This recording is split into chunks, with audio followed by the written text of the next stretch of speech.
लकी recording studio Sarkhua बाजार। Music director DJ Bittu.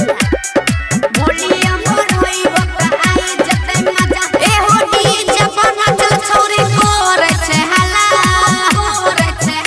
ए हो DJ पर नाचल छौरी करे छे हल्ला तोनी भोलिया मोर होई वक्त आई जते मजा तोनी भोलिया मोर होई वक्त आई जते मजा